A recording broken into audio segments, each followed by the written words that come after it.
지금 이 순간에도 수십만 명의 정원사들이 오늘 당근을 심을지 아니면 내일까지 기다릴지 원력 달의 움직임을 확인하며 결정한다는 사실 생각해 보셨나요? 어떤 이들에게는 이것이 절대적인 법칙이지만 또 다른 이들에게는 그저 시대에 뒤떨어진 미신일 뿐입니다. 그렇다면 진실은 무엇일까요? 11월 늦가을 파종에 사용되는 원력은 정말 조상대대로 전해 내려온 효과적인 방법일까요? 아니면 우리의 미래 수확량을 망칠 수도 있는 그저 그럴싸한 신화일까요? 이 영상에서 저희가 심층적으로 파헤쳐 보겠습니다. 이 영상을 끝까지 보시면 여러분의 씨앗을 달에 맡겨도 될지, 그리고 늦가을 파종의 성공을 결정하는 핵심 요소가 무엇인지 정확히 알게 되실 겁니다. 그리고 우리가 답할 가장 중요한 질문, 달력에 맹목적으로 따르는 것이 도움이 되기는커녕 오히려 해가 될 수도 있을까요? 함께 자세히 알아보겠습니다. 이 논쟁의 본질을 이해하려면 우선 그 기원으로 돌아가 봐야 합니다. 달이 지구상의 생명에 영향을 미친다는 생각은 그야말로 역사가 깊습니다. 고대 문명, 즉 이집트부터 바빌론에 이르기까지 사람들은 밤하늘의 이 천체를 끊임없이 관찰했습니다. 그들은 달의 주기가 밀물과 썰물, 동물의 특정 행동 양식, 그리고 그들이 믿었던 대로 식물의 성장과 일치한다는 것을 알아차렸습니다. 이 지혜는 구전으로 세대에서 세대로 전수되었습니다. 달이 바다의 거대한 수량을 끌어당기듯이 식물 내부의 수액이나 토양의 수분에도 똑같이 영향을 미친다고 여겨졌습니다. 그렇게 해서 월간 파종 달력이 탄생했습니다. 이는 달의 위상과 황도 12궁에서의 위치에 따라 특정 정원 작업을 지시하는 시스템입니다. 이것은 수백 년 동안 이어진 관찰력이 담긴 아름답고 매우 오래된 전통입니다. 하지만 문제는 이 전통이 과연 현대 과학 지식의 검증을 견딜 수 있느냐는 것입니다. 자, 그럼 먼저 옹호하는 측의 주장을 들어보겠습니다. 과연 이 음력 달력 신봉자들이 내세우는 핵심 논리는 무엇일까요? 모든 것은 중력과 빛을 중심으로 돌아갑니다. 핵심 이론은 이렇습니다. 바닷물에 조수간만을 일으키는 달의 중력장이 토양 속의 물, 그리고 식물 내부의 수액에도 똑같이 작용한다는 것입니다. 이 논리에 따르면 인력이 강해진다고 주장되는 성장기 달, 차오르는 달 동안에는 모든 수분과 에너지가 뿌리에서 잎과 열매 쪽으로, 즉 위로 솟구쳐 올라간다고 합니다. 이 시기는 우리가 지상부, 다시 말해 잎이나 열매를 수확하는 식물, 예를 들어 상추, 아이피채소, 토마토 등을 심기에 가장 이상적인 때로 간주됩니다. 이를 시각적으로는 씨앗을 깨우고 위로 뻗어나가도록 돕는 보이지 않는 조수 밀물로 상상해 볼 수 있습니다. 논리적이면서도 왠지 모르게 시적이지 않나요? 바로 이 개념이 대부분의 재배 지침의 근간이며 달을 이용한 정원 가꾸기 시스템 전체의 초석이 됩니다. 이는 실천을 위한 명확하고 단순한 행동 모델을 제시하는 셈이죠. 달이 식물에 미치는 영향 이론에서 두 번째로 중요한 요소는 바로 빛입니다. 이러한 농사법을 따르는 사람들은 달이 반사하는 빛의 양 역시 중요한 역할을 한다고 주장합니다. 초승달부터 보름달까지, 즉 달이 차오르는 기간 동안에는 밤이 점점 더 밝아지게 되죠. 이처럼 추가되는 빛, 비록 그 빛이 미약하더라도 이는 식물의 잎과 줄기 등 지상부의 성장을 자극한다고 봅니다. 마치 어두운 밤 시간에도 활발하게 광합성 활동을 시작하라는 일종의 신호를 주는 것과 같다는 것이죠. 이와는 반대로 달이 이질어지면서 밤이 어두워지는 하현달 시기에는 식물의 에너지가 오히려 뿌리 쪽으로 집중됩니다.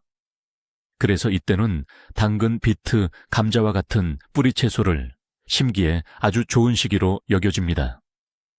즉, 논리는 간단합니다.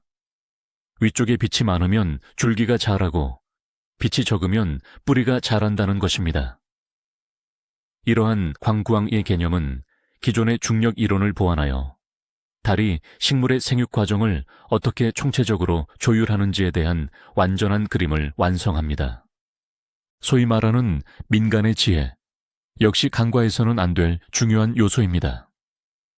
전 세계 수백만 명의 사람들이 매년 음력 달력을 따르며 그 효과를 확신하고 있습니다. 우리 할머니는 보름달이 차오를 때 심으셨는데 수확이 정말 좋았어 라는 식의 이야기를 아마도 한두 번쯤은 들어보셨을 겁니다. 이렇게 대대로 이어져 내려온 수많은 경험담들은 매우 강력한 사회적 증거 효과를 만들어냅니다. 주변의 수많은 사람들이 어떤 방식의 효과를 확신하고 있다면 그 영향을 받지 않기란 쉽지 않습니다.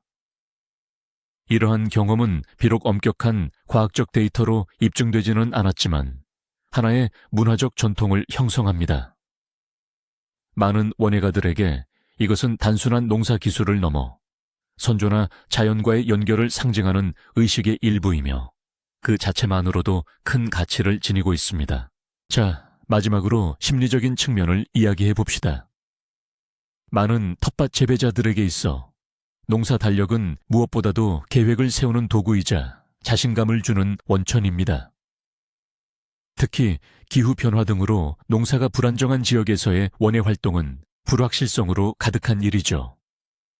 서리, 가뭄, 해충, 우리가 통제할 수 없는 수많은 변수가 존재합니다. 하지만 달력은 명확하고 이해하기 쉬운 구조를 제공합니다. 오늘은 씨앗을 심고 내일은 물을 주고 모레는 손대지 않는다처럼 말이죠. 이는 자연의 혼돈을 통제하고 있다는 일종의 착각, 즉 통제감을 만들어냅니다. 계획을 따르는 행위 자체는 사람을 안심시키고 동기를 부여하며 정원에 더 세심하게 주의를 기울이도록 만듭니다. 달력을 따르는 사람은 텃밭에 더 자주 나가게 되고 식물을 더 주의 깊게 관찰하게 되죠. 결과적으로 성공할 확률이 실제로 높아집니다. 하지만 과연 그 이유가 달 때문일까요? 자, 이제 회의론자와 과학자들의 반론으로 넘어가 보겠습니다. 먼저 지지자들이 내세우는 핵심 근거인 중력부터 시작해 보죠. 맞습니다. 달이 실제로 조석 현상을 일으키는 건 사실입니다. 하지만 그 규모를 따져봐야 합니다. 중력의 영향은 질량과 거리에 따라 달라집니다. 바다는 거대한 물의 덩어리입니다. 그러나 흙의 표토층이나 작은 씨앗 속에 들어있는 물의 양은 얼마나 될까요? 과학적 계산에 따르면 토양 속 물 분재에 미치는 달의 중력 작용은 물 자체의 표면 장력이나 흙 속의 모세관 현상보다 수백만 배나 약한 것으로 나타났습니다. 더 나아가 이웃한 밭을 지나가는 트랙터나 심지어 밭고랑 위로 몸을 숙인 정원사 자신의 중력장이 해당 물에 미치는 영향이 달의 영향보다 비교할 수 없을 만큼 더 클 것입니다. 그러므로 토양 속 밑의 조석에 대한 아이디어는 물리학적 관점에서 볼 때 아쉽지만 타당성이 매우 부족하다고 할 수 있습니다. 이제 두 번째 주장인 달빛에 대해 분석해 보겠습니다. 실제로 보름달이 뜨는 밤은 달이 없는 밤보다 훨씬 밝다는 것은 맞습니다. 하지만 이 정도의 빛이 과연 식물의 광합성에 영향을 줄 만큼 충분할까요? 한번 비교해 봅시다. 맑은 날, 태양광의 강도는 대략 10만 럭스 정도입니다. 반면에 가장 맑은 밤, 보름달빛의 강도는 불과 0.25 럭스 수준입니다. 이는 태양광에 비해 무려 40만 배나 적은 양입니다. 식물들은 태양에서 쏟아지는 강력한 에너지 흐름에 반응하도록 진화해 왔습니다. 이들에게 달빛은 환하게 불이 켜진 방 안에 있는 사람이 아주 멀리 떨어진 손전등을 바라보는 것과 같습니다. 달빛은 식물 세포가 성장에 필요한 중요한 에너지원으로 감지하거나 등록할 만한 수준이 아니라는 뜻이죠. 따라서 달빛이 잎의 성장을 촉진한다는 이론은 과학적인 근거를 찾기 어렵습니다. 다시 할머니들의 방식과 풍년으로 돌아가 봅시다. 여기서 과학은 두 가지 중요한 개념을 제시합니다. 바로 상관관계와 인과관계입니다. 두 사건이 동시에 발생한다고 해서 반드시 하나가 다른 하나의 원인이 되는 것은 아닙니다. 어쩌면 할머니가 달이 차오르는 시기에 오이를 심었고, 바로 이 기간 동안 날씨가 따뜻하고 적당한 비가 내리면서 완벽했을 수도 있습니다. 수확은 좋았겠죠. 하지만 원인은 달이 아니라 날씨였습니다. 달은 단지 배경, 우연의 일치였을 뿐입니다. 인과관계를 증명하려면 통제된 실험이 필요합니다. 달의 위상을 제외한 모든 조건이 완벽하게 동일해야 하는 실험 말입니다. 그런데 바로 이 달의 주기, 즉 음력은 이러한 통제 실험에서 큰 난관에 부딪히게 됩니다. 자, 이제 가장 결정적인 과학적 근거로 넘어가 보겠습니다. 지난 100년간 전 세계적으로 달이 작물 수확량에 미치는 영향을 입증하거나 반박하려는 수많은 과학적 연구가 진행되었습니다. 과학자들은 온실이나 실험 농장 같은 통제된 환경에서 동일한 작물을 달의 위상 변화에 맞춰 심었고, 물주기, 온도, 관리 등은 모두 똑같이 유지했습니다. 하지만 압도적인 대다수 연구 결과는 한 가지를 가리킵니다. 바로 윤작력에 따라 심었든 아니든 간에 식물의 성장, 발육, 그리고 수확량에 있어 통계적으로 유의미한 차이가 전혀 발견되지 않았다는 것입니다. 과학계는 이 윤작력이 과학적인 증거 기반을 전혀 갖추고 있지 않다는데 의견을 모으고 있습니다. 과학의 관점에서 볼 때 이는 농업학 아글로노미이 아니라 그저 농업 점성술 앙으로 아스트롤로지일 뿐입니다. 그렇다면 달의 주기가 아니라면 월동 파종에 있어 정말 중요한 핵심은 무엇일까요? 첫 번째, 가장 중요하고 절대적인 원칙은 바로 땅의 온도입니다. 월동 파종의 목적은 씨앗이 봄이 오기 전에 성급하게 발아하지 않고 추위를 겪으며 자연적인 저온 처리를 거치게 하는 것입니다. 만약 너무 일찍 따뜻한 흙에 심는다면 씨앗들이 싹을 틔우다가 첫 서리를 맞고 얼어 죽게 됩니다. 반대로 너무 늦게 땅이 이미 꽁꽁 얼어버린 후에 심으려고 하면 물리적으로 작업 자체가 불가능합니다. 가장 이상적인 시기는 안정적으로 추위가 이어지면서 토양 온도가 영상 2, 3도 정도로 내려가고 밤에는 계속해서 서리가 내리는 때입니다. 11월에 씨앗을 뿌리는 사람이 주목해야 할 것은 달력이 아니라 바로 온도계라는 사실을 기억해야 합니다. 다음으로 중요한 요소는 바로 실제 날씨 조건과 일기예보입니다.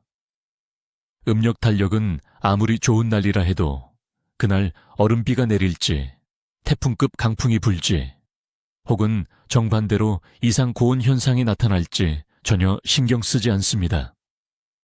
달력에는 오늘 당근을 심어라 라고 나와 있는데 만약 밖에 온도가 10도에 육박하고 일주일 내내 따뜻하다는 예보가 있다면 어떨까요?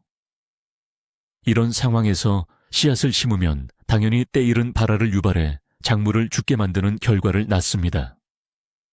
반대로 달력은 아직 일주일을 더 기다리라고 하는데 눈이 오기 직전 땅이 살짝 얼어있는 이상적인 2, 3일이 바로 지금 눈앞에 펼쳐졌다면 즉시 움직여야 합니다. 날씨는 어떤 종류의 점성술적 예측보다도 항상 최우선입니다. 달의 위상보다 수십 배나 더 강력하게 결과에 영향을 미치는 또 하나의 중요한 요소는 바로 적절한 씨앗 파종 깊이입니다. 가을 파종 시에는 봄에 심을 때보다 씨앗을 약간 더 깊이 묻어 주어야 합니다. 일반적으로 3에서 4cm 정도의 깊이가 필요합니다. 이렇게 하는 이유는 긴 겨울 동안 해빙수에 씨앗이 휩쓸려 내려가거나 바람에 날리는 것을 방지하기 위함입니다. 너무 얕게 심으면 씨앗이 지표면으로 노출되어 얼어 죽거나 새들의 먹이가 될 수 있습니다. 반대로 너무 깊게 심으면 봄이 되었을 때 새싹이 위로 흙을 뚫고 올라올 힘이 부족하게 됩니다. 이처럼 간단한 재배 기술이라도 세심한 주의와 정확성을 요구하며 이를 잘 지키는 것이 좋은 달의 날짜를 맞추려고 노력하는 것보다 훨씬 더 많은 이득을 가져다 줄 것입니다. 당연히 어떤 작물을 선택하느냐가 성공의 핵심입니다.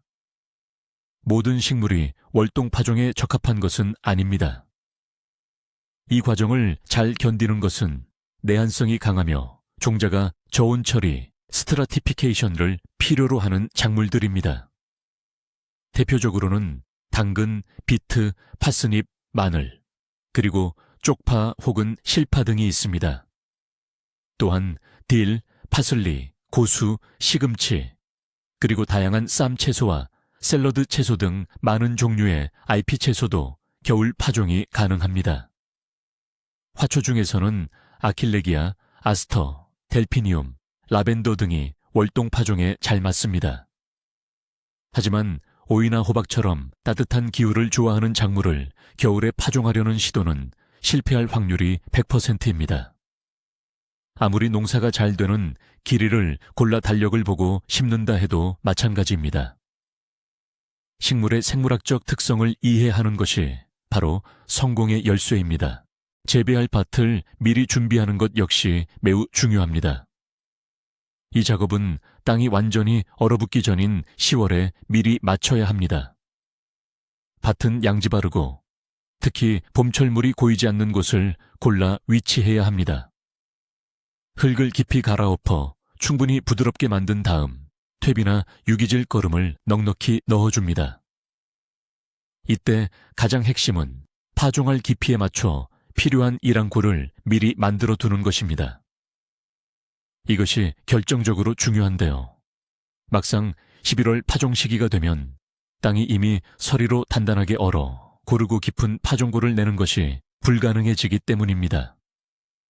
또한 씨앗을 덮을 용도로 사용할 마른 흙이나 피트모스를 자루에 담아 미리 준비해 두어야 합니다.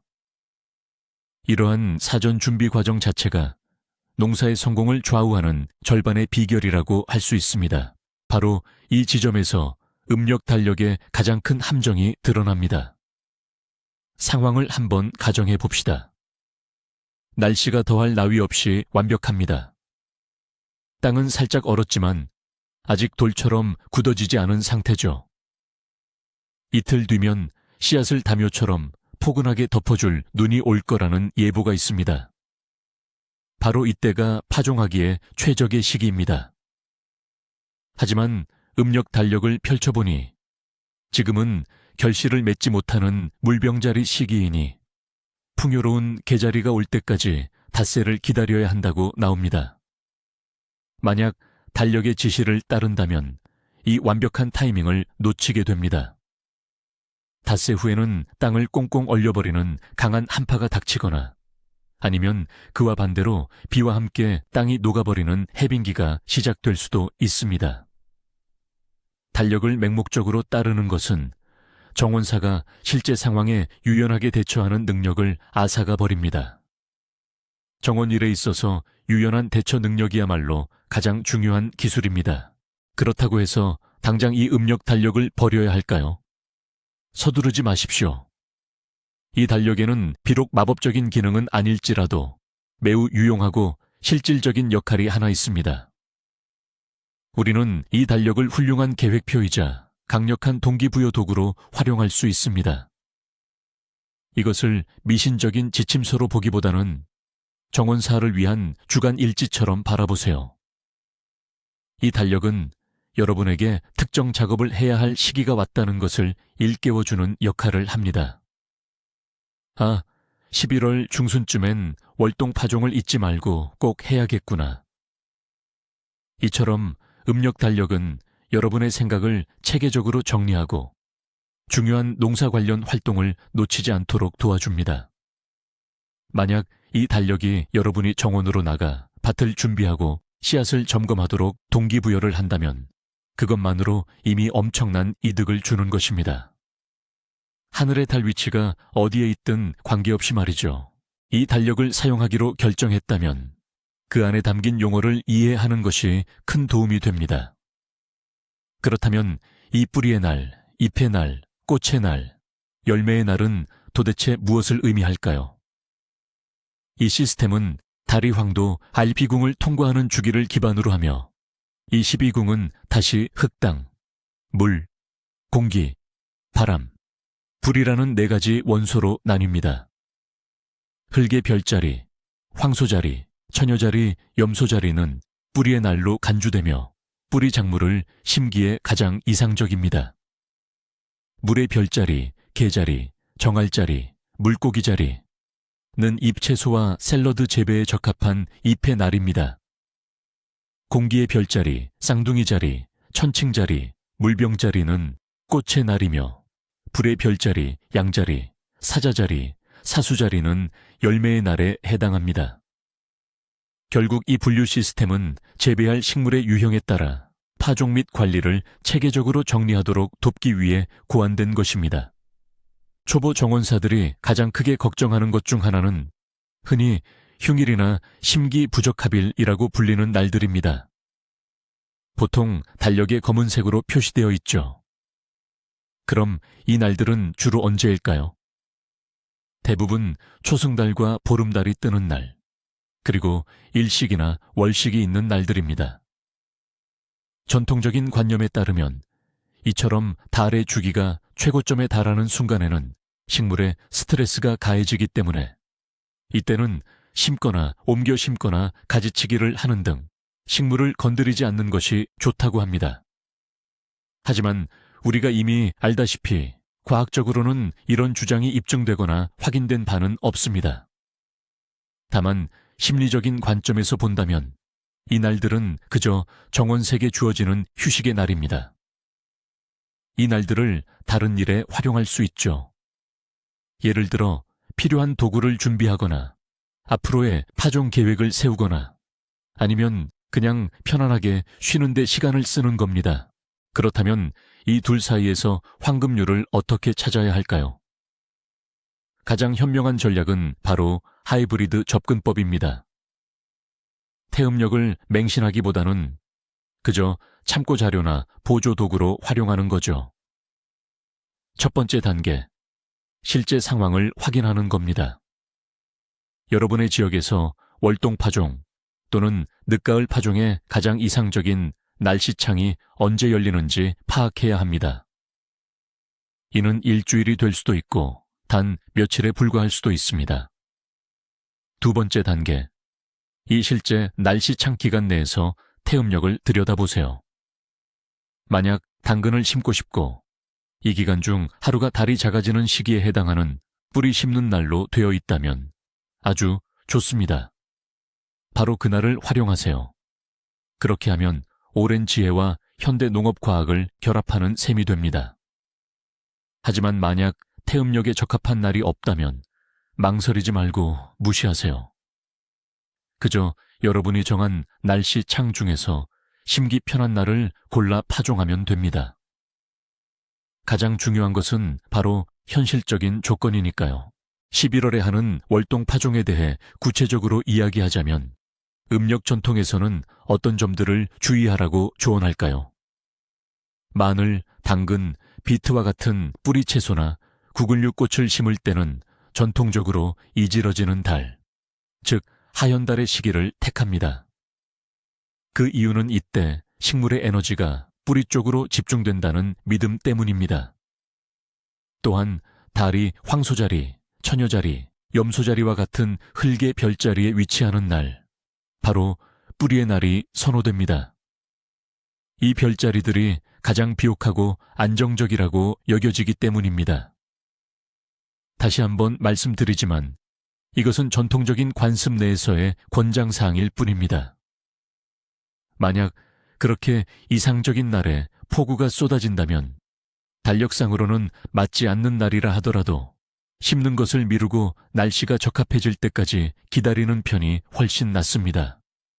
이제 마지막으로 가장 흥미로운 효과인 원예에서의 플라세보 위약 효과에 대해 이야기해 보겠습니다. 만약 누군가가 특정 음력날에 씨앗을 심으면 운이 따를 것이라고 진심으로 믿는다면 그는 무의식적으로 그 밭을 더 잘 돌보게 됩니다. 그는 밭을 더 자주 확인하고 잡초를 제때 제거하며 봄철 습도 관리에도 신경을 쓸 겁니다. 이러한 추가적인 관심과 주의, 즉 그 방법에 대한 믿음에서 비롯된 정성이 실제로 더 좋은 결과를 가져올 수 있습니다. 이럴 경우 음력 달력은 효과가 있는 셈입니다. 하지만 그 효과는 중력이나 달빛을 통해서가 아니라 바로 원예가 자신의 심리를 통해 발휘되는 것입니다. 결국 그것은 우리를 더 규율 있고 세심하게 만듭니다. 만약 이로 인해 여러분이 과정에서 즐거움을 느끼고 풍성한 수확에 기뻐할 수 있다면 그 마법이 정확히 무엇이든 무슨 상관이겠습니까? 자, 그럼 우리가 내릴 수 있는 결론은 뭘까요? 우선 과학적으로 볼 때 달의 위상이 식물의 성장에 직접적인 영향을 준다는 증거는 찾기 어렵습니다. 달의 인력은 너무 미약하고 달빛 또한 너무 희미하죠. 11월에 씨앗을 심는 월동파종의 진짜 성공은 99%가 지극히 현실적인 요소들에 달려 있습니다. 바로 적절한 토양 온도, 알맞은 날씨, 정확한 깊이에 심는 것, 그리고 작물 선택을 잘하는 것이죠. 하지만 여기서 반전이 있습니다. 그렇다면 원력, 즉 달의 주기에 따른 파종 달력은 완전히 쓸모없다는 뜻일까요? 전혀 아닙니다. 달력의 진짜 힘은 미신적인 영향력이 아니라 우리에게 훌륭한 오거나이저이자 동기부여가 되어주고 심리적인 안정감을 주는 데 있습니다. 달의 주기에 맞추어 정원을 관리하면서 우리는 더욱 체계적이고 세심한 정원사가 되도록 돕는 것이죠. 그리고 만약 달력에 대한 믿음이 실제로 더 좋은 결과로 이어진다면 그것은 여러분에게 있어서는 확실히 효과가 있는 것입니다. 가장 중요한 것은 이 달력에 의존하더라도 상식과 실제 기상 조건에 위배되지 않도록 하는 것입니다. 이번 조사 내용을 끝까지 시청해 주셔서 감사합니다. 오늘 영상이 유익했다면 좋아요를 눌러주시고 새로운 영상을 놓치지 않도록 채널 구독도 부탁드립니다. 자, 이제 여러분께 질문 드립니다. 여러분은 혹시 원력 파종 달력을 사용하시나요? 그 힘을 믿으시나요? 아니면 단순히 편리한 플래너로 생각하시나요? 여러분의 경험과 의견을 댓글로 나눠주세요. 정말 궁금합니다.